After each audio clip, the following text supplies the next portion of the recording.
देवालाच ठाऊक कसा माहितीये बघा. नाही स्वतःला वयाने लहान करतोय. नाही जन्मात आला नव्हता. पण एक अतिशय घरगुती आजचा हा कार्यक्रम आहे आणि माझं लग्न खरंच माझ्या आईवडिलांनी खूप साधेपणाने केलं होतं.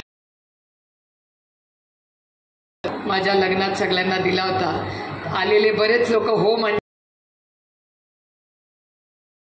दिलगिरी व्यक्त करते होतं की आपण लोकप्रतिनिधी आणि जर आपण लग्नासाठी माझं म्हणणं लग्नातले खर्च रील बघायचं मजा घ्यायची आणि खर्चासाठी नसतं पण एक नाती ही एकत्र येतात आणि एक नवीन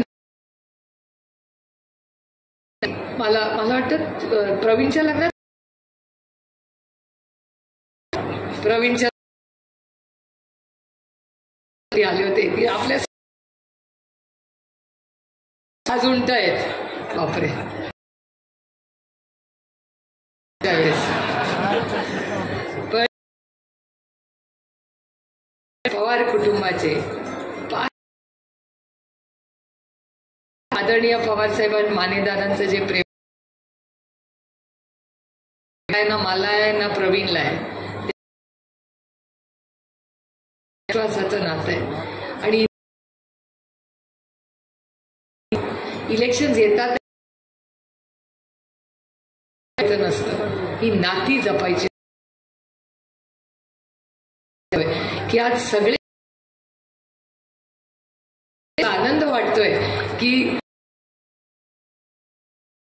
आनंद आहेत काही नाही आहे. हवा बदल रही सगळ्याचा राजकीय अर्थ काढू नका. मी रही आहे खूप चांगलं नियोजन त्यांच्या पूर्ण संघर्ष त्यांनी इथे मांडला. एक मंगळसूत्र वहिनींकडे तुमचंही खूप मोठं योगदान आहे. मागे तुमचं प्रेम त्याच्यासाठी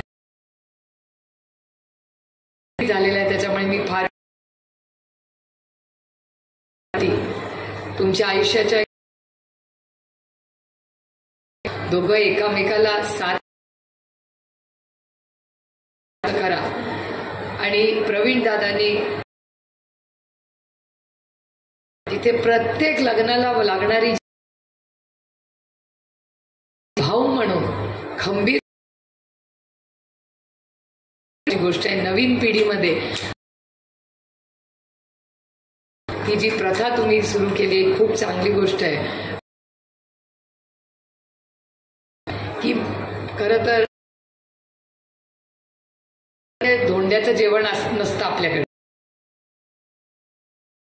असतं ना शिंद्यांकडे असतं ना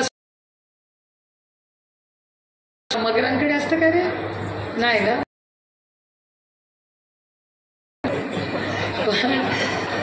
कारण मोबाईल बघत होते ते रील बघत होते. तिच्या जावयाचे पाय धुवत होती आणि ओवाळत होती. आता ते आपल्या पक्षात नाही दुसऱ्या पक्षात आहे. तर मी म्हणलं अरे हे तर लग्न होऊन बरीच वर्ष झाली ही सासू उतरले गाडीतून आणि कुणाला तरी विचारलं हे यांच्याकडे काय झालं जावयाचे पाय का परत परत धुत आहेत. ते म्हणले अहो ताई हे धोंड्याचं जेवण आहे. म्हणजे अधिक महिना येतो त्या अधिक महिन्यामध्ये जावयाला असतं आणि त्याला जेवण द्यायचं असतं आणि दर 4 वर्षांनी ते म्हणले हो. म्हणलं अरे त्यांच्या जावयाला सदानंद सोळे माहेरचं नाव शिंदे आहे. आम्हाला माहितीच नाही धोंड्याचं जेवण काय. म्हटलं हे लग्नात खर्च करायचा, आपली पोट 4 वर्षांनी जाऊन जावयाचे पाय धुवायचे. लोकसभा मतदारसंघात आपल्याला एक पण करायचं, पण जावयानी आणि मुलीनी चौघांना घरी बोलवायचं. मुला मुलींनी आई वडिलांचे सासू त्यांचा आशीर्वाद घ्यायचा, त्यांना जेवण द्यायचं, वाटलं तर गिफ्ट द्यायचं. बस झाली पाहिजे आता. कशाला आपली पोटची पोरगी आपण द्यायची. त्या हुंड्याचा उल्लेख तुम्ही केला. हुंडा हे कुठेतरी थांबलं पाहिजे. फक्त शिक्षणातून होत नाही. बालविवाह बंद होईल, धोंड्याचं जेवण बंद होईल. या सगळ्या गोष्टी जेव्हा त्यामुळे आपण सगळ्यांनी हे प्रबोधन सातत्याने केलं. म्हणजे आजचं हे लग्न आहे, आज प्रवीणच्या प्रयत्नातून आज इथे येतोय. तुम्हाला सगळी जी